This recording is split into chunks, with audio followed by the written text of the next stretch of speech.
Kamu bilang sering sakit setelah nikah. Terus tadi waktu saya tanya apakah kamu happy apa enggak dengan pernikahanmu, katanya happy. Terus kamu juga bilang berat badanmu naik kisaran 20 sampai 25 kilo setelah nikah. Berarti yang bikin sakit kamu itu kan bukannya karena pernikahan kamu, tetapi karena berat badanmu yang naik. Ketika kita kelebihan kalori, energi di dalam tubuh kita itu akan menyebabkan terjadinya peradangan kronis di dalam tubuh kita.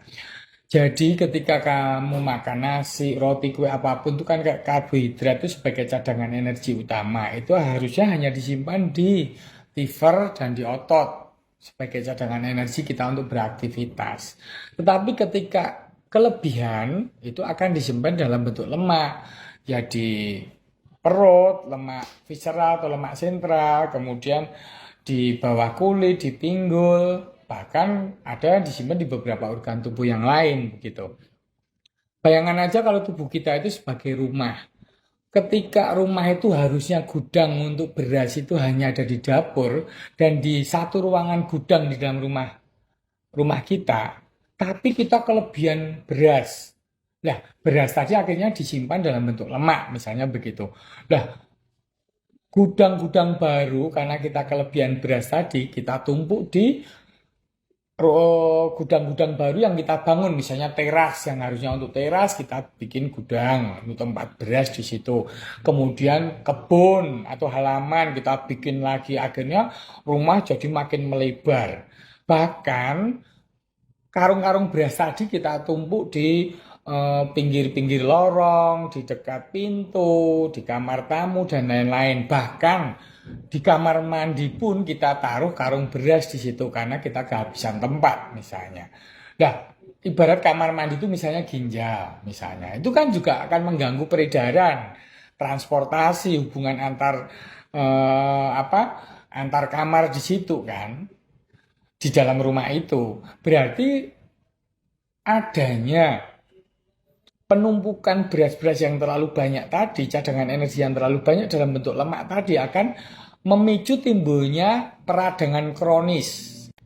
Adanya lemak yang banyak itu memproduksi mediator-mediator kimiawi yang menyebabkan timbulnya peradangan. Peradangan itu sebagai dasar banyak penyakit di dalam tubuh kita, terutama penyakit metabolik, entah itu gangguan di pembuluh darah, kemudian resistensi insulin yang memicu diabetes dan lain-lain.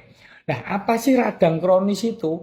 Kalau radang akut itu kayak bisul, itu radang akut. Kalau radang kronis itu sama sebenarnya dasarnya, tetapi radang kronis itu berlangsung lama dan gejalanya nggak bisa nampak langsung nyeri, bengkak kayak bisul kayak gitu tidak. Tetapi peradangan kronis itu menyebabkan kita sering kaki kita pegel, kemudian tumit mudah sakit, kemudian asam uratnya juga menjadi tinggi dan lain-lain itu disebabkan oleh peradangan kronis. Jadi pada saat peradangan kronis itu selain mediator kimiawi yang memicu peradangan tadi, itu sel-sel kekebalan tubuh akan datang ke lokasi yang banyak lemak tersebut. Terus kemudian keluar dari pembuluh darah. Kekebalan itu bisa jadi leukosit, kemudian limfosit, makrofag. Itu menyebabkan kerusakan di jaringan tersebut. Ketika terjadi kerusakan, pembuluh darah akan ditambah lagi, ditambah lagi. Nah, itu menyebabkan penyempitan pembuluh darah dan mudahlah terjadi banyak penyakit. Kalau penyempitan itu terjadi di misalnya di apa saluran yang ke kamar mandi, yang ke ginjal, itu menyebabkan hipertensi, awalan dari hipertensi. Karena saluran pembuangan limbah jadi terganggu, akhirnya tekanannya jadi meningkat. Demikian juga bisa menimbulkan plak di selang-selang pembuluh darah. Bukan berarti kamu harus stres dengan kegemukanmu, tidak. Kamu masih muda, masih ada waktu, perjalanan masih panjang untuk memperbaiki keseimbangan kesehatan kamu. Ya turunkan berat badan. Sebulan sekilo aja, setahun berarti kamu udah turun 12 kilo.